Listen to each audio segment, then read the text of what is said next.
Guys, ayan, punta na naman kami sa bukid. Kasi, kahapon hindi kami nakapaglinis kasi wala kaming gamit. Ngayon, naghanap kami, nanghiram si ano ng gamit para lang may pang linis ng damo doon, guys. Kaya, yung outfitan natin dyan. Tingnan niyo yung, yung boots to ni dati, sa trabaho niya. Kasi nga, umuulan ngayon, so susuotin ko to. Sayang naman. So guys, vlog lang tayo maya doon. So ayan guys, dala namin. So ano one? Oh. Drive ikaw? Ah? Si drive ikaw? Parang masugod ng ko. Nabi.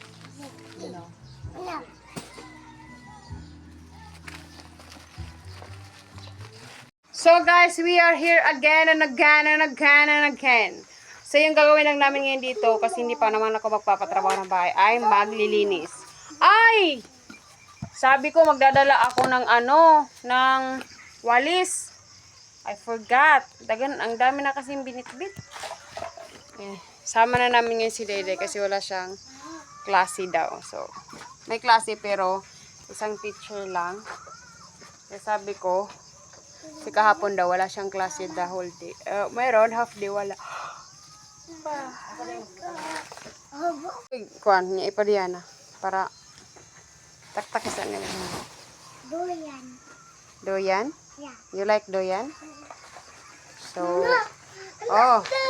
Doyan, ma! Ha? Doyan! Uy! Magsabot na. Boy, nagsindas. Dala ulit ng pagkain. Ayan, syempre. Mag-inom sa taron o kape. Gano'n na siya ng init. Wala pa kaming kape.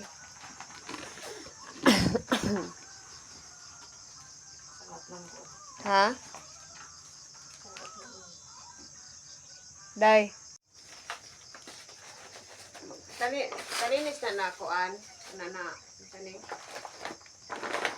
Pagiron pa na ni mo. Ayun ni kundi ang sabi di kay ko. Ayo pa. Diri lang maikon. Iya pinako niya diri. Ay. Ano ang diri pag ulo niya ganun.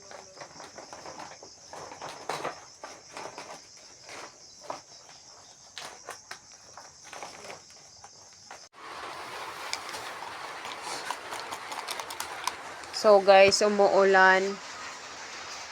Ang ganda ng pag ganito sarap umano dito kasi hindi mainit. Kahapon kasi sobrang init guys. Kaya pala sabi ko, uulan to. Umulan buong gabi. Timpla kami ng kape. Ha? Masa na? So guys, nililisan dito pero kailangan pa rin ito may tanggalin pag wala ng ulan. Kahoy man ang good na ba?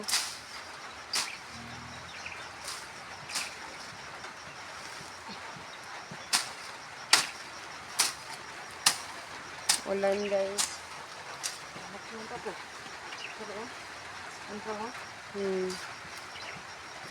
So guys, binagid niya yung para matalinis sa linis niya maya dito. Hanggang doon to guys. Lahat ng yan ay lilinisin niya ngayon kasi binayaran ko siya ng 1,000 per night. Per night. Huwag kang magpasyadong kasi may kasalanan ka sa akin kagabi Tinulugan mo ko. Na. Ako parang. Pinasuot mo pa ako ng ganon tapos natutulog ka rin naman pala. Parang. No, di ko tulog. Ano dyan mga mata.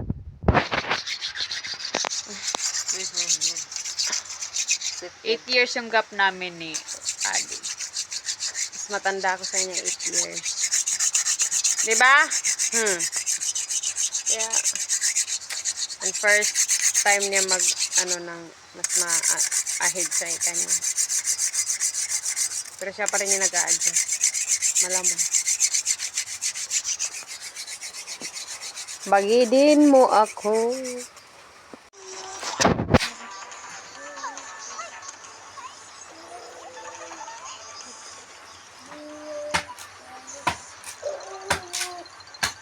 So guys, ilayo lang na good.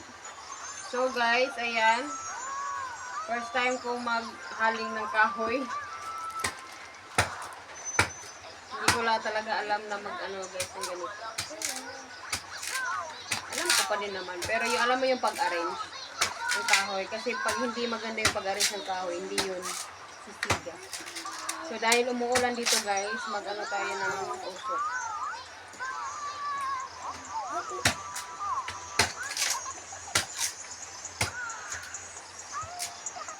So kailangan natin maghanap ng pang-ano kasi hindi talaga yan mag-arrange.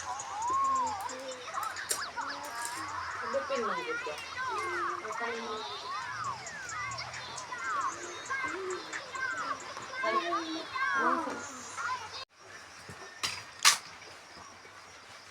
So guys, malaking achievement na pag nabuhay ko to.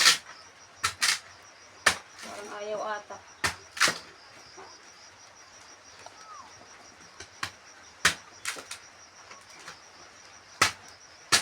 Hindi kasi ako Girl Scout dati guys. Hindi alam ko naman ganito. Ano lang yung pasensya ko. Hindi mahal yung pasensya ko. Pero dahil sa bukid tayo, kailangan natin matuto dito.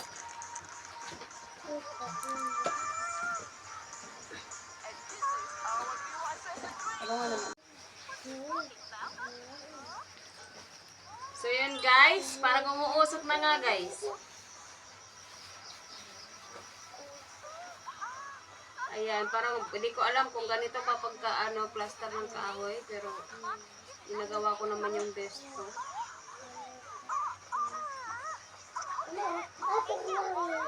O diba, nag-uusok na.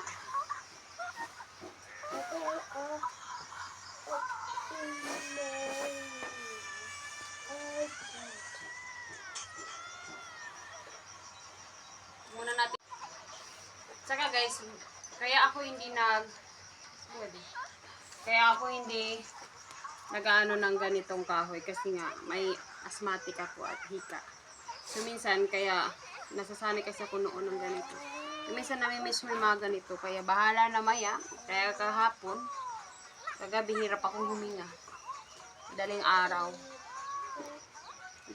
yung pang ano ko guys. So yun guys, nahaling ko na ma'am Shays. Apaka-perfect ko girl. Apaka-perfect ko. Pwede na ako mag-asawa ng taga dito sa atin. Ayan na, may usok na. Kasi yung bata namin, baka nilalam. Ay! Doyan lang lagi na. Ay! Agi abrihan jud niyan chocolate nagtago.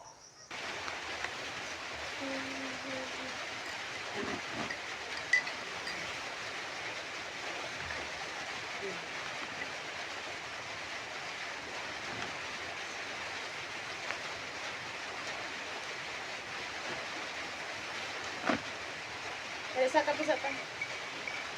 Miyo, naghinay na po me. Naghinay na siya kabriyo. Bilin anak ha. Ako tutulog din.